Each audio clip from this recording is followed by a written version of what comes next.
महाराष्ट्र राज्यामध्ये मराठा आरक्षण, ओबीसी आरक्षण यावर चर्चा चालू आहे. याच पार्श्वभूमीवर मराठा आरक्षणाचे आंदोलनकर्ते मनोजदादा जरांगे पाटील यांनी एक भूमिका जाहीर केली.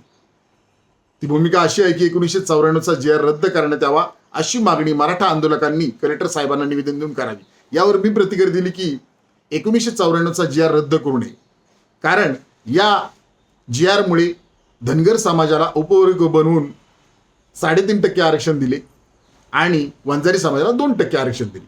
मुळात संविधान निर्माता महामानव डॉक्टर बाबासाहेब आंबेडकरांनी भारत देशाचं संविधान लिहिलेलं आहे. यामुळे बाबासाहेबांचं स्पष्ट मत आहे की प्रत्येक समाजाला सामाजिक न्याय मिळाला पाहिजे. भारत देशामध्ये समता प्रस्थापित झाली पाहिजे, समान न्याय मिळाला पाहिजे सगळ्यांना. याचमुळे आम्ही बाबासाहेबांच्या विचारावर काम करतो आणि चालतो. 1994च्या GR मुळे जर वंचित शोषित समाजाला जर फायदा झाला असेल तर याचं अभिनंदन आणि स्वागतच करायला पाहिजे. ते स्वागत आम्ही केलेलं आहे आणि आमची भूमिका आहे की त्यामुळं 94चा GR रद्द करू नये. याचा आपण जी मागणी केलेली आहे जरांगे साहेबांनी त्याचा पुनर्विचार त्यांनी करावा अशी मी त्यांना विनंती करतोय आणि आजही करतोय. परत सांगतो की मुळात 1994च्या अगोदर मंडल आयोगाला सुद्धा लागू होण्यासाठी आंबेडकरी कार्यकर्त्यांनी, आंबेडकरी समाजाने आंदोलन केली ना. त्यावेळेस आंबेडकरी समाजाला काय मिळावं यासाठी, राजकीय काय मिळावं यासाठी भूमिका घेतलेली नाही आणि आजही तीच भूमिका आहे.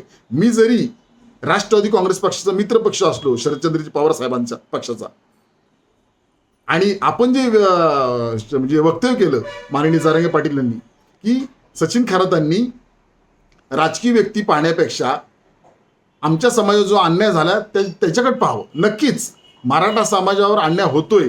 आज मराठा समाजाच्या मुलांना आरक्षण मिळत नाही आणि मिळालं पाहिजे.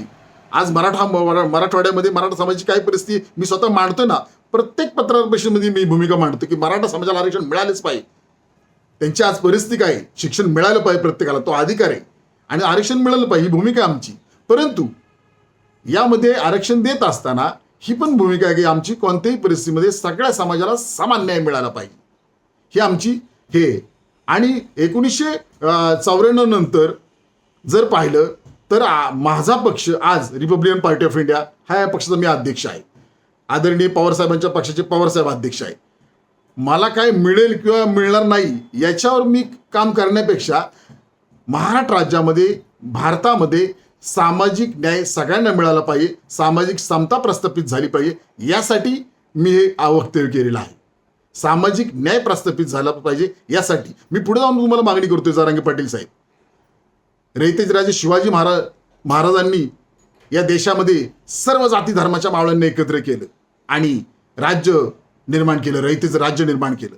माझी तीच इच्छा आहे की आपल्यासारखा प्रामाणिक व्यक्ती, स्वाभिमानी व्यक्तीने सगळ्यांना सोबत घ्यावं आणि कोणत्याही आरक्षणाला आपण विरोध करू नये आणि हीच आम्ही भूमिका मांडलेली आहे.